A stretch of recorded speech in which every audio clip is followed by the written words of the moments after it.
Good morning, dear students. How are you all? I hope all of you must be fine.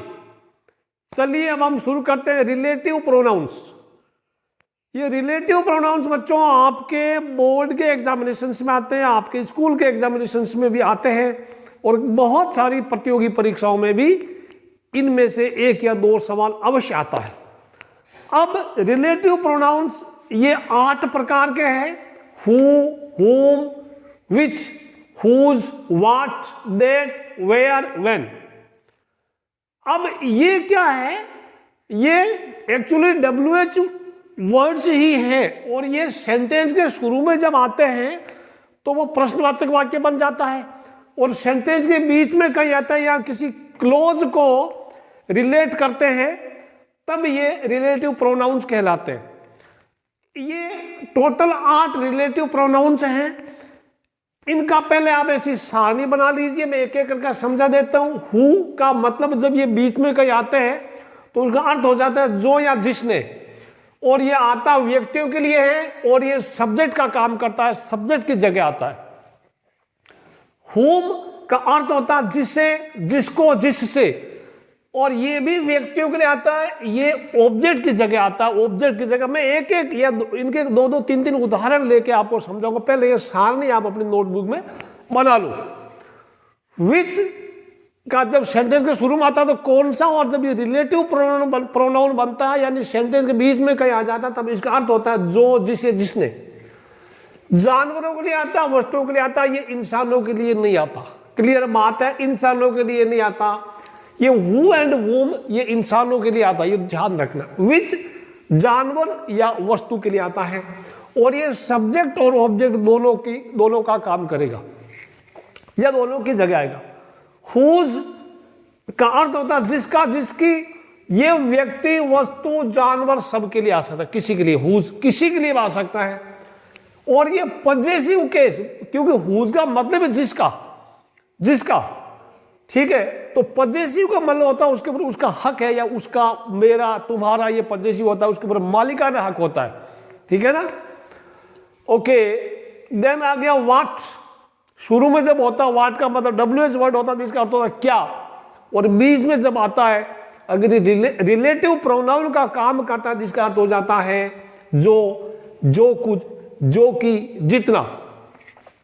ये कोई अज्ञात वस्तु या अज्ञात बात के लिए आता है, अज्ञात वस्तु या बात, कोई घटना या किसी विचार के लिए आता है, और ये भी सब्जेक्ट और ऑब्जेक्ट की जगह आ जाता है। अब दैट का अर्थ होता है जो, जो की या की। इनमें से कुछ भी अर्थ हो सकता है अगर ये रिलेटिव प्रोनाउन की जगह आए तो, या अगर ये रिलेटिव प्रोनाउन का काम करे तो। ये व्यक्ति, जानवर, वस्तु किसी के लिए आ सकता है, सब्जेक्ट और ऑब्जेक्ट की जगह आएगा। वेयर और व्हेन, वेयर मीन्स शुरू में आता तो कहां, और इसके बीच में अगर ये रिलेटिव प्रोनाउन जिसका तो जहां, कहां, जहां, और जहां नाम से पता स्थान के लिए आता है, और व्हेन मीन्स कब, और ये रिलेटिव प्रोनाउन है जिसका अर्थ हो जाता है जब। तो ये किसके लिए आता है? समय के लिए। तो बच्चों एक्चुअली ये वेयर एंड व्हेन ये रिलेटिव प्रोनाउन नहीं है, ये रिलेटिव एडवर्ब्स है, रिलेटिव एडवर्ब यानी क्रिया विशेषण। फिर भी आपकी परीक्षा के सिलेबस में दिया तो मैं इनका भी यूज कैसे होता है मैं बता देता हूं आपको। ये पहले वीडियो को पॉज करके पूरी की पूरी सारणी आप लिख दो, आपको याद करने में काफी आसानी रहेगी। लिखो पहले, फिर मैं उदाहरण देता हूं एक एक करके, सारे 8 के 8 उदाहरण समेत मैं आपको समझाऊंगा कि कहां पर कौन सा इनमें से आएगा। लिखो, क्योंकि परीक्षा में आता है निम्नलिखित वाक्यों में सही रिलेटिव प्रोनाउन भरिए या fill in the blanks with relative pronouns. ठीक है, ये नोट करो मैंने, लिखो। अब आइए, पहला हमारा हु। पहला हु था, हु का प्रयोग देखिए। हु के उदाहरण। हु का अर्थ होता है जो या जिसने। अर्थ क्या होगा? जो या जिसने, जो या जिसने। अभी आपने पढ़ा सारणी में था ना, सारणी मिलाइए, जो या जिसने। ये एक वचन के साथ भी आता है, बहुवचन के साथ भी आता है, और ये सब्जेक्ट की जगह आता है, और ये व्यक्तियों के लिए आता है। द गर्ल खाली जगह is playing is my sister. लड़की खेल रही है मेरी बहन है, तो यहां पर लड़की जो, या फिर वो आएगा द गर्ल हु, यानी इसका अर्थ हो जाएगा जो लड़की वहां खेल रही है, तो लड़की खेल रही है वो मेरी बहन है। ये एक वचन के लिए हो गया। The girls are playing are my sisters, यहां पर भी हु लगेगा। द गर्ल्स हु आर, लड़कियां जो खेल रही है मेरी बहनें हैं, या हु का मतलब जो। तो I like the boy who helps the poor, यहां पे भी हु हेल्प्स द पोर, मैं उस लड़के को पसंद करता हूं जो गरीबों की मदद करता है। ठीक है, okay. It is Ram who is making an voice, ये राम है जो आवाज कर रहा है। Okay, who is making an voice, God helps those, भगवान उनकी मदद करता है। दोज हु हेल्प देमसेल्व्स, जो अपनी मदद करते हैं, जो अपनी खुद की मदद करते हैं, भगवान उनकी मदद करता है जो अपनी खुद की मदद करते हैं। ये सारे उदाहरण लिखिए। ठीक है, चलिए एक और उदाहरण दे दूं आपको। जिसने का कहीं आया नहीं, जिसने का मैं ये लिख लो, मैं मिटा देता हूं।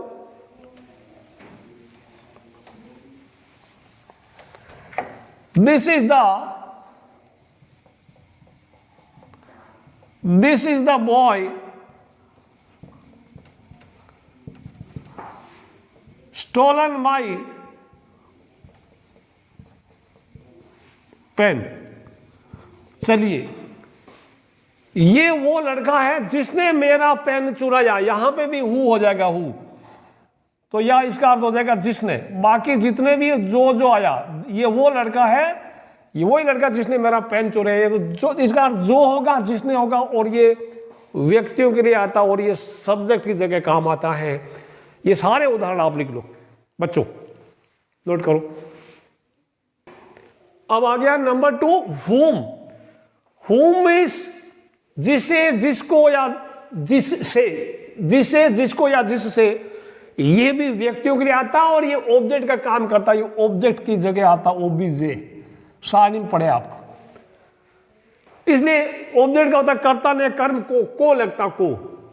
कुछ उदाहरण देखिए, कुछ वाक्य देखिए। This is the girl I love, ये वो लड़की जिसको मैं प्यार करता हूं।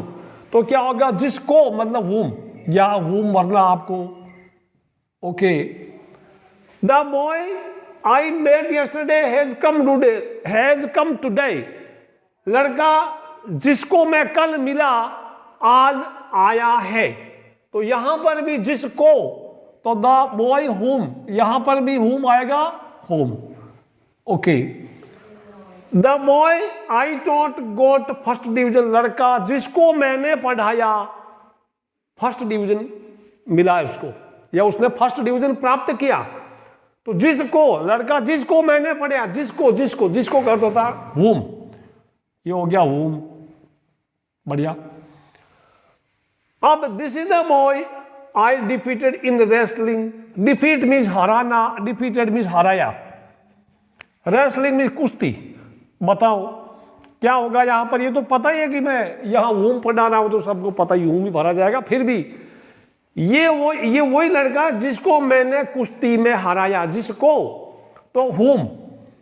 ये बहुत ही आसान, ध्यान रखना, इसका मीनिंग याद रखना। और किसके लिए आता, बस व्यक्तियों के लिए आता, इंसानों के लिए आता, और उनका मीनिंग है जिसको, जिसे। तो ये भी लिख लो आप, उदाहरण लिखो सभी के। तो अभी आपका हु हो गया, whom हो गया, इसको लिखो, नोट करो, नोट्स बना के रखो, बस छोटा ही है। तीसरा आइए, विच मीन्स जो, जिसे, जिसने, और ये सब्जेक्ट और ऑब्जेक्ट दोनों की जगह आता है। और जानवर या वस्तु, विच कभी इंसानों के लिए नहीं आता, कभी भी इंसानों के लिए नहीं आता। इंसानों के लिए आता हु आता है या हुज आता है, हु और हुज पजेसिव, आपने पढ़ लिया अभी। द बुक, ये वस्तु है, केट जानवर है, ये वस्तु है, जानवर। पहली बात तो ये, इनमें हु और हुज कभी नहीं आएगा। अब जो या जिसने इसका अर्थ हो गया, शुरू में आता तो कौन सा, और बीच में अगर ये रिलेटिव प्रोनाउन की जगह आता तो इसका अर्थ हो जाता है जो, जिसे, जिसने। The book which is on the table is mine, किताब जो मेरी टेबल के ऊपर है वो मेरी है, किताब जो टेबल के ऊपर है वो मेरी है। तो यहां विच इज, यहां विच भरा जाएगा विच, विच का मतलब जो, किताब जो टेबल के ऊपर है मेरी है, इज माइन मेरी है। The cat is brown is yours, या हु इज नहीं करना, हु इज ब्राउन, हु आता है इंसानों के लिए। तो बिल्ली जो भूरी है, या फिर विच आ जाएगा, विच आ जाएगा। जो बिल्ली भूरी है वो आपकी है। This is the house in which, ये वो घर है जहां मैं रहता हूं, जिसमें मैं रहता हूं। यहां फिर वही विच आ जाएगा, इन विच। ऐसे सेंटेंस में आता इन विच। ओके, द ऑक्स, देखो ये ऑब्जेक्ट हो गया, घर ऑब्जेक्ट है, ये सब ऑब्जेक्ट है। यहां the ox which attacked you, सांड या बैल जिसने तुम्हें हमला किया तुम्हारे ऊपर, इज नॉट विजिबल टुडे, आज दिखाई नहीं दे रहा है। तो विच, यहां पे विच इज नॉट विजिबल मतलब दिखाई देना, दृश्य, दृष्टिगोचर, दिखाई देना। आज दिखाई नहीं दे रहा, नॉट विजिबल, आज नहीं दिखाई दे रहा है। सांड जिसने तुम पर हमला किया आज दिखाई नहीं दे रहा है। आ गया लास्ट वाला, द कैट खाली जगह, has killed the snake is dancing now, बिल्ली सांप को मारा अब नाच रही है। बिल्ली जिसने, बिल्ली जिसने, जिसने ये आ गया, बिल्ली जिसने। The cat which has killed the snake is dancing now, बिल्ली, वो बिल्ली जिसने सांप को मारा है अब नाच रही है। तो विच का भी क्लियर हो गया, ध्यान रखना बच्चों। 1 2 3 हु हो गया, हुज हो गया, विच हो गया। हु तो सब्जेक्ट ये इंसानों के लिए आता है, हुज भी इंसानों के लिए आता है, लेकिन वो पजेसिव केस का काम करता है, और हु आता है सब्जेक्ट के लिए। और विच सब्जेक्ट और ऑब्जेक्ट दोनों की जगह काम करता है। इसको भी लिखो, आप लिख लो, पॉज करके नोट्स बनाना बहुत आसान है, गलती नहीं करना, एग्जाम में सही करके आना। अब आ जाओ चौथा, हुज, अर्थ है जिसका, जिसकी। ये व्यक्ति, वस्तु या जानवर के लिए आता है। और ये पजेसिव, पजेसिव मतलब मेरा, उसका, उसके लिए आता है। So this is the girl, brother is my friend, ये वो लड़की है जिसका भाई मेरा दोस्त है। या आ जाएगा हुज ब्रदर, जिसका, अर्थ हो गया जिसका, ये वो लड़की है जिसका भाई मेरा दोस्त है। This is the dog whose name is Shera, ये वो कुत्ता है जिसका नाम शेरा, यहां भी हुज हो जाएगा, यहां भी इसका जिसका हो जाएगा। The pen whose colour is red, यहां भी हुज हो जाएगा। पेन जिसका कलर लाल है वो मेरा है। The pen whose colour is red is mine. The lady purse is lost has gone to police station, वो महिला जिसका बटुआ खो गया है वो पुलिस स्टेशन गई है, police station. The lady whose purse, बस। तो यहां पर व्यक्ति आ गया, गर्ल व्यक्ति हो गया, डॉग जानवर हो गया, पेन वस्तु हो गया, फिर ये व्यक्ति हो गया। तो व्यक्ति, वस्तु, जानवरों के लिए आता है, साथ में पजेसिव केस होता है। हुज मीन्स जिसका, ये ध्यान रखना, चाहे इंसान हो चाहे जानवर चाहे वस्तु, उसका अर्थ जिसका होगा तभी तो पजेसिव होगा ना। ये फोर्थ वाला लिख लो आप, हुज आपका क्लियर हो गया। पांचवा आ जाओ, वाट, मतलब जो कि, जो कुछ, जितना। ये अज्ञात वस्तु या कोई बात या कोई घटना या किसी विचार के लिए आता है, और ये सब्जेक्ट और ऑब्जेक्ट दोनों की जगह यूज हो सकता। आप वाक्य का भाव दे करके, सेंटेंस का मीनिंग दे करके ये रिलेटिव प्रोनाउंस यूज करना बच्चों। उदाहरण, आई डोंट नो, मैं नहीं जानता, तुम कहते हो। अब क्या, I don't know what you से, मैं नहीं जानता कि तुम क्या कहते हो, या व्हाट आ जाएगा। Tell me what your answer will be, मुझे बताओ तुम्हारा आंसर क्या होगा, जो या जो होगा, मुझे बताओ जो तुम्हारा आंसर होगा, तो व्हाट। बीच में व्हाट आया, जो, जिसके, और शुरू में व्हाट होता तो क्या होता ये। Is not right, what you से, जो तुम कहते हो सही नहीं है, तो यहां भी व्हाट यू से। You can eat what you like, जो तुम्हें पसंद है खा सकते हो। You can eat what you like.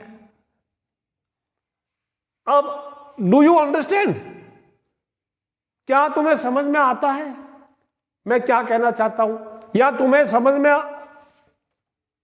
क्या तुम्हें समझ में आता है जो मैं कहना चाहता हूं? तो यहां भी व्हाट आई मीन टू से प्रश्नवाचक चिन्ह है। तो ये कहीं घटना हो गई, कहीं विचार हो गया, व्हाट आई मीन टू से ये मेरे विचार है, कोई घटना हो गई, कोई वस्तु हो गई अज्ञात, उसके लिए आता है, जिसका अर्थ होगा जो कि, जो कुछ, जितना। ये सब्जेक्ट ऑब्जेक्ट दोनों तरह काम करता है। ये भी लिख लो, ये भी नोट कर लो। वाक्य के अर्थ के अनुसार रिलेटिव प्रोनाउंस आप भरिएगा। आ जाओ दैट का प्रयोग, व्यक्ति, वस्तु, जानवर, इसके लिए आता है। अर्थ होता है जो कि या की, और सब्जेक्ट ऑब्जेक्ट इनके जगह काम आता है। अब यहां पे ये सुपरलेटिव डिग्री वाले वाक्यों में काम आता है, ध्यान रखना। Superlative degree good, better, best, best में आएगा, उसमें आएगा। दूसरी चीज है, ध्यान रखना, आपको किसी सेंटेंस में यदि आपको ये वर्ड्स कोई मिले, only, all, same, none, nothing, ऐसा कोई शब्द मिले तो जरूर दैट भरना है। सुपरलेटिव डिग्री या फिर only, all, same, none, nothing, इनमें से कोई एक वर्ड आपको मिले तो दैट का प्रयोग करना, वरना इसकी जगह दूसरे शब्द भी आ जाए, विच आ जाता है, हु आ जाता है, जो भी देखते हैं उदाहरण के हिसाब से। शी इज द बेस्ट या she is the best girl लिखूंगा, she is the best girl, okay. अब यहां क्या भरा जाएगा? She is the best girl, सब ये सुपरलेटिव है तो दैट, यहां हु नहीं भरना है। अगर ये बेस्ट नहीं होता, she is the girl who passed, तब हु आता, लेकिन सुपरलेटिव आ गया इसलिए दैट आएगा। बच्चों, Mohan is my youngest son, lives with me, यहां बहुत सारे बच्चे हु भरते हैं। हाँ, अगर मोहन इज माई सन तब हु लिव्स, तब आता हु आता, वरना देखो यहां पे यंगेस्ट आ गया, यंगेस्ट, ये सुपरलेटिव डिग्री है, सुपरलेटिव डिग्री, इसलिए यहां पर दैट आएगा, दैट। ये ध्यान रखना, गड़बड़ मत करना, यहीं पे गलतियां होती है। हर ओनली सन, ये ओनली वर्ड आ गया, ओनली कहां गया? Only, only, only, only, only पढ़ा, ओनली, ओनली आया, सुपरलेटिव बनेगा, वरना ओनली नहीं होता। हर son who lives here is an officer, उसका बेटा जो यहां रहता एक अफसर है। तो यहां पे her only son that lives here, okay. This is the same book, ये सेम आ गया। फिर this is the same book that I gave you yesterday, जो मैंने तुम्हें दी थी, ये भी सेम दैट आ गया। दूसरा, ही हैज नथिंग, नथिंग आ गया, nothing that can be sold, अब बेचने के लिए उसके पास कुछ नहीं है। एक और कभी कभी आता है, याद रखना, इनडायरेक्ट सेंटेंसेस में जब इन्वर्टेड कॉमा आता हटाते हैं तभी आता, he said that I was, he said that he was studying, या he said that he was writing a letter. Indirect sentences में इन्वर्टेड कॉमा हटाते हैं तो वहां पर भी दैट आता है, तो ये तो कोई दिक्कत नहीं यहां पे, ठीक है। तो ये अलग चीज है, ये लिख लो आप, बढ़िया ध्यान रखना। Superlative degree only, all, same, none, nothing, वरना यहां पर आप कभी हु भर दोगे, कभी कुछ और भर सकते हैं, क्या भर सकते हैं यहाँ पे, और हु हो जाएगा, और क्या सन हु लिव्स, ये हो जाएगा, हु हो जाएगा। गड़बड़ मत करना, ठीक है। तो ये लिखो, दैट वाले में गड़बड़, बाकी तो आप सेंटेंस के अर्थ के अनुसार आप लगा सकते हैं। लिखो इसको। अब आ जाओ लास्ट में, वेयर, वेयर मीन्स जहां, और ये आता स्थान के लिए। एक्चुअली वेयर एंड व्हेन ये रिलेटिव प्रोनाउन नहीं है, ये रिलेटिव एडवर्ब्स है, परंतु ये आपकी बोर्ड की परीक्षाओं में आते हैं, इसलिए मैंने इसको सिलेबस में यहां पर डाल दिया आपके लिए। फिर भी दिस इज द हाउस, ये जगह, वेयर मीन्स कहां, तो जहां, WH वर्ड की तरह काम करे तो इसका अर्थ होता है कहां, और अगर ये रिलेटिव प्रोनाउन की तरह काम करे तो इसका अर्थ होगा जहां। दिस इज द हाउस, ये वो घर है। आई वॉज बोर्न, मैं जन्मा, तो वेयर आई वॉज बोर्न, जहां मैं जन्मा, where I was born. I know the place where Ravi went yesterday, मुझे वो जगह पता है जहां रवि कल गया, तो वहां भी जहां, वेयर, बढ़िया। अब आ जाओ व्हेन, यानी जब, और ये समय के लिए आता। अगर ये WH वर्ड की तरह काम करे तो इसका अर्थ होता है कब, और अगर ये रिलेटिव प्रोनाउन की तरह काम करे या रिलेटिव एडवर्ब की तरह काम करे तो इसका अर्थ होता है जब। इट वॉज मंडे, ये मंडे था। आई वॉज बोर्न, जब मैं जन्मा। When it was Monday when I was born, तो यहां व्हेन हो जाएगा। इट वॉज मॉर्निंग, ये सुबह थी। व्हेन शी कुक्ड फूड, जब उसने भोजन बनाया। तो बच्चों ये थे रिलेटिव प्रोनाउंस। अब मैं आपको कुछ उदाहरण देता हूं, खाली जगह में आप रिलेटिव प्रोनाउंस भरिए, fill in the blanks with relative pronouns, और अपने आंसर आप कमेंट बॉक्स में डालेंगे। कमेंट बॉक्स में डालेंगे, अपने आंसर कमेंट बॉक्स में डालना। तो बच्चों ये रिलेटिव प्रोनाउन का चैप्टर खत्म हो गया। वीडियो को लाइक करना, शेयर करना, सब्सक्राइब करना। See you in next video, till then bye bye.